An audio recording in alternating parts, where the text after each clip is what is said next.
రూ. 350 note వస్తోందా? RBI ఏం చెప్పిందంటే, రిజర్వ్ బ్యాంక్ ఆఫ్ ఇండియా రూ. 350, రూ. 5 నోట్లను విడుదల చేస్తున్నట్లు కొన్ని వార్తలు, నోట్లకు సంబంధించిన ఫోటోలు కూడా సోషల్ మీడియాలో వైరల్ అవుతున్నాయి. ఇంతకీ ఈ వార్తలు నిజమేనా? లేక కేవలం పుకార్లు మాత్రమేనా అనే విషయాన్ని ఇప్పుడు తెలుసుకుందాం. ప్రస్తుతం రూ. 10, 20, 50, రూ. 100, 200, 500 నోట్లు మాత్రమే చెలామణిలో ఉన్నాయి. అయితే ప్రస్తుతం సోషల్ మీడియాలో వైరల్ అవుతున్న రూ. 5 నోట్లు, రూ. 350 నోట్లు కేవలం పుకార్లు మాత్రమే అని ఆర్‌బీఐ వెల్లడించింది.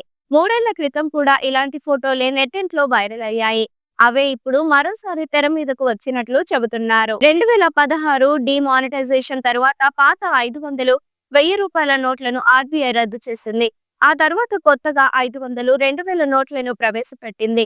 కొత్త నోట్లను ప్రవేశపెట్టిన కొన్ని రోజులలోనే 200 నోట్లను కూడా అందుబాటులోకి వచ్చాయి. నల్లధనాన్ని అరికట్టడానికి ఈ కొత్త నోట్లను ప్రవేశపెట్టారు.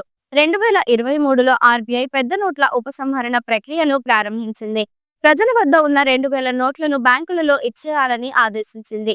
దీంతో రూ. 2000 నోట్లన్నీ కూడా ఆర్‌బీఐకు చేరుతున్నాయి. ప్రస్తుతం భారతదేశంలో అతిపెద్ద నోటు రూ. 500 మాత్రమే. భారతదేశంలో అతిపెద్ద కరెన్సీ నోటు ఏది అంటే అందరూ 2000 నోటునే చెబుతారు. కానీ నిజానికి భారతదేశంలో స్వాతంత్ర్యం రాకముందే 1938లో రిజర్వ్ బ్యాంక్ ఆఫ్ ఇండియా 10,000, 5,000 నోట్లను చలామణిలోకి తీసుకొచ్చిన విషయం చాలా మందికి తెలియకపోవచ్చు.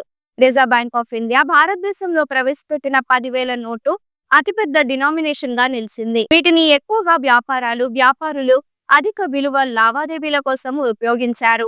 అయితే రెండవ ప్రపంచ యుద్ధ కాలంలో బ్లాక్ మార్కెటింగ్, హోర్డింగ్ వంటి వాటిని అరికట్టడానికి బ్రిటిష్ ప్రభుత్వం 1946లో వీటిని అరికట్టింది. ఈ పెద్ద నోట్లు మళ్లీ 1954లో భారతదేశ బ్యాంకింగ్ వ్యవస్థలోకి ప్రవేశించాయి. ఆ తరువాత 1978 వరకు చలామణి అవుతూనే ఉన్నాయి.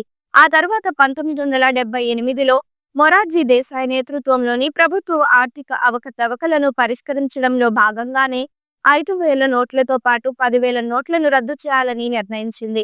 ఈ వీడియో మీకు నచ్చినట్లయితే లైక్ చేయండి. మరికొన్ని లేటెస్ట్ న్యూస్ కోసం వెంటనే మన ఛానల్‌ను సబ్స్క్రైబ్ చేయండి. ఈ వీడియోపై మీ అభిప్రాయాన్ని కామెంట్ రూపంలో తెలియజేయండి.